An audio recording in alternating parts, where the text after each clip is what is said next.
तार पूछे जा रहे हैं, पर क्या जवाब मिला?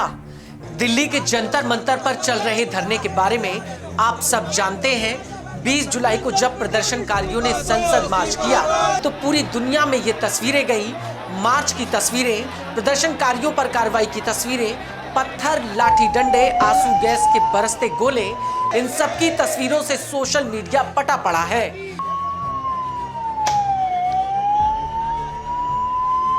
खुद जेनजी ने ही सोशल मीडिया पर वीडियोस भर भर कर डाले, जिसका जवाब ना तो साफ साफ प्रशासन से मिल रहा है, ना ही सुरक्षा कर्मियों से। ऐसे में वो 5 सवाल और उनके उठने की वजह जानते हैं, जिसका जवाब इस समय शायद सबको जानना है। पहला सवाल, जंतर मंतर पर पत्थर कहां से आए? जंतर मंतर दिल्ली का दिल कहे जाने वाले कनॉट प्लेस इलाके में है। कभी ना कभी आप जंतर मंतर या कनॉट प्लेस घूमने जरूर गए होंगे और आपने यहाँ की चमचमाती सड़कें और साफ सुथरी फुटपाथ जरूर देखे होंगे। यहाँ की साफ सफाई का जिम्मा एनडीएमसी के हाथों में है। इस इलाके में एनडीएमसी बड़ी बड़ी गाड़ियों के जरिए सड़कों और फुटपाथ की सफाई कराती है, जिन्हें सक्शन मशीन कहा जाता है, जो चलते चलते सड़कों के किनारे गंदगी को खींच लेती हैं। प्रदर्शन में पहुंचे अधिकतर छात्र मेट्रो से पहुंचे। क्या ये छात्र अपने बैग में पत्थरों को भरकर लेकर गए थे?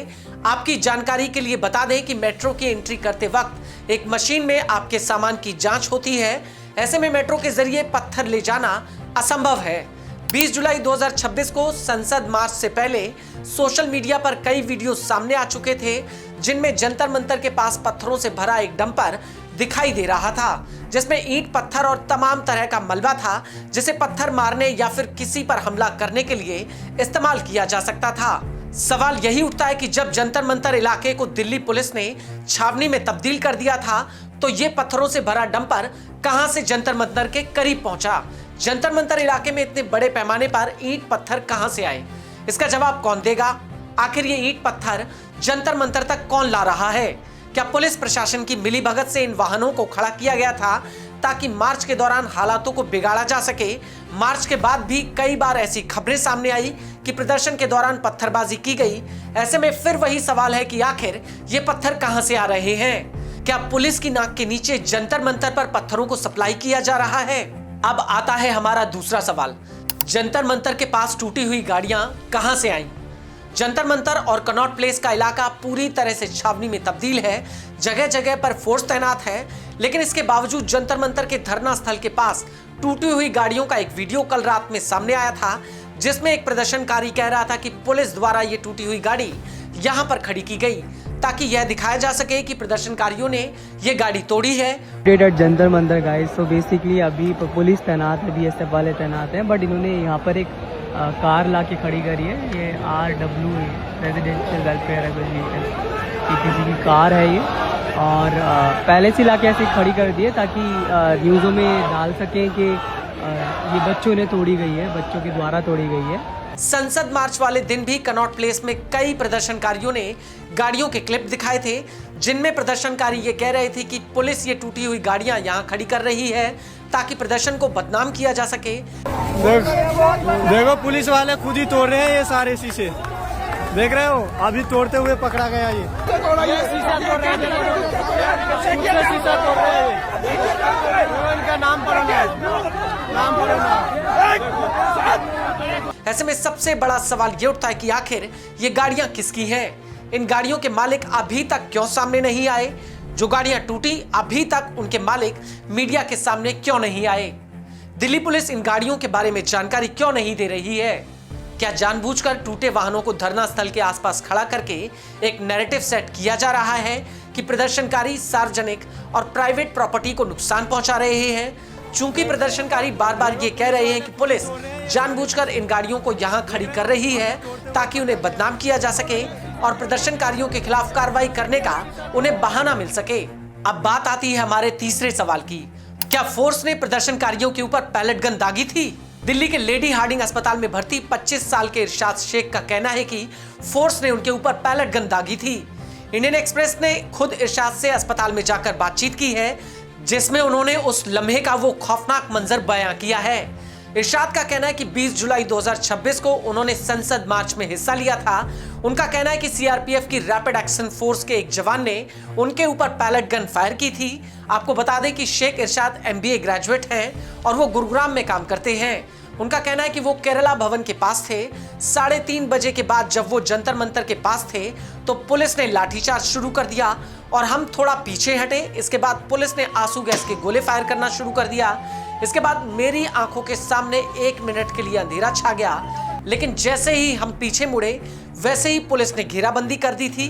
मैं पुलिस वालों से गुहार लगा रहा था कि सर हमें मत मारिए, हम आपके ही देश के नागरिक हैं, हम आतंकी नहीं हैं। लेकिन तभी RAF का एक जवान सामने आया और उसके हाथ में बंदूक थी। उसने बंदूक मुझे दिखाई। मुझे लगा कि वो सिर्फ मुझे डरा रहा है, वो हकीकत में फायर नहीं करेगा। और इसी दौरान मेरे पीछे से लाठीचार्ज की आवाज सुनाई देने लगी, जिसमें लगातार लोगों की चिल्लाने की आवाजें आ रही थी। और तभी वो जवान मेरे चेहरे की तरफ बंदूक तान देता है और मेरे ऊपर फायर कर देता है। मुझे कई पैलेट्स लगे थे। इरशाद उस मंजर को बयां करते हुए कहते हैं कि सबसे पहले मुझे कुछ सड़ी गली चीज की बदबू आई, फिर मेरी दाईं भौं पर कुछ चुभा, छर्रे मेरी आंखों को चीरते हुए मेरे गाल और नाक पर आ गिरे, फिर वे छर्रे मेरी ठुड्डी पर लगे और मेरी गर्दन, कंधे और छाती पर बिखर गए। मुझे अपनी जुबान पर खून का स्वाद महसूस हुआ।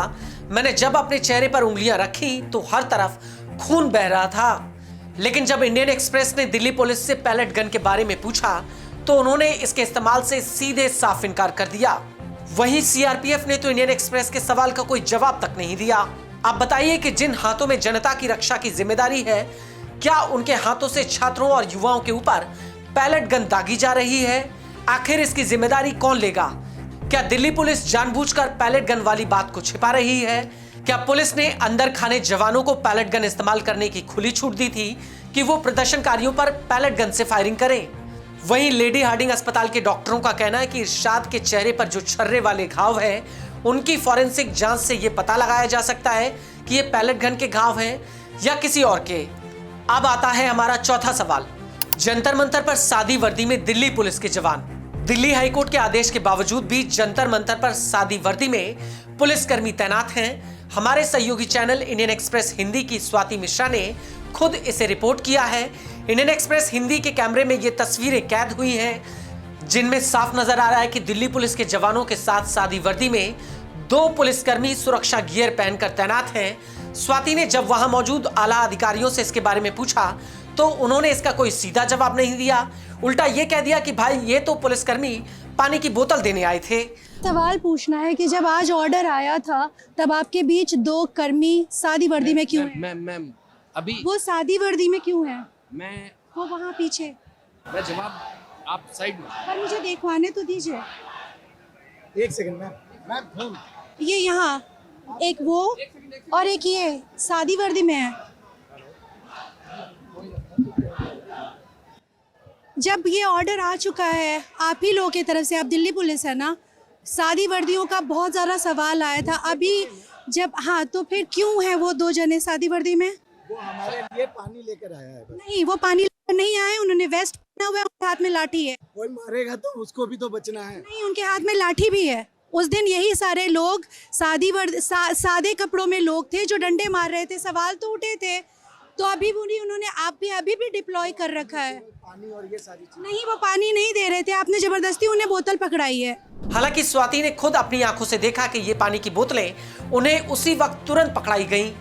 जब इंडियन एक्सप्रेस हिंदी ने सादी वर्दी में तैनात पुलिसकर्मियों से ये सवाल पूछे तो वो कैमरे से मुंह छिपाते हुए पीछे की तरफ चले गए। अब सवाल ये है कि क्या दिल्ली हाईकोर्ट के आदेश के बावजूद भी आखिर पुलिस के जवान सादी वर्दी में क्यों तैनात हैं? दिल्ली पुलिस ने भी एक एडवाइजरी जारी की है जिसमें कहा गया है कि कोई भी जवान सादी वर्दी में तैनात नहीं होगा। ये वही सादी वर्दी वाले जवान हैं जिन्होंने संसद मार्च वाले दिन प्रदर्शनकारियों पर जमकर लाठियां भांजी थी।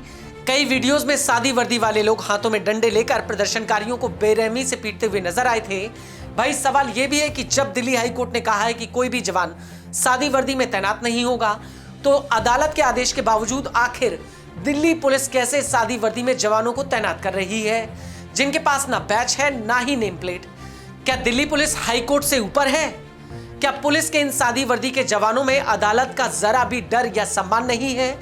ये सवाल ऐसा है जो दिल्ली पुलिस कमिश्नर अनुराग कुमार के कानों में जरूर चुभेगा। आखिर सादी वर्दी में तैनात होने वाले, अदालत के आदेशों की अवहेलना करने वाले इन पुलिस कर्मियों के खिलाफ आखिर कब कार्रवाई की जाएगी? क्या कोई इसका जवाब देगा, या फिर से रात के अंधेरे या दिन के उजाले में सादी वर्दी में कोई भी आएगा और लोगों को लाठी डंडे से पीट कर चला जाएगा? अब आता है हमारा 5वां सवाल, क्या प्रदर्शनकारियों पर करंट वाले डंडे इस्तेमाल किए गए? ये सवाल हम नहीं उठा रहे, बल्कि खुद समाजवादी पार्टी के मुखिया अखिलेश यादव ने भी उठाया है। जंतर मंतर पर पुलिस ने प्रदर्शनकारियों के ऊपर इलेक्ट्रिक बैटन का इस्तेमाल किया है। बता दें कि इलेक्ट्रिक बैटन एक ऐसा डंडा होता है जिसमें करंट निकलता है। सोशल मीडिया पर ऐसे कई वीडियोस भरे पड़े हैं जिनमें प्रदर्शनकारी ये आरोप लगा रहे हैं कि फोर्स ने उनके ऊपर करंट वाले डंडे का इस्तेमाल किया। ऐसा ही ये वीडियो जिसमें एक महिला प्रदर्शनकारी कैमरे के पीछे है और उसके सामने आरएएफ की एक महिला जवान है। दोनों की आपस में कहासुनी हो रही है। आरएएफ की महिला जवान के हाथ में एक टूटी हुई लाठी है जिसे प्रदर्शनकारी महिला बार बार पकड़ रही है। इसी दौरान आरएएफ महिला जवान के दूसरे हाथ में एक काले रंग का डंडा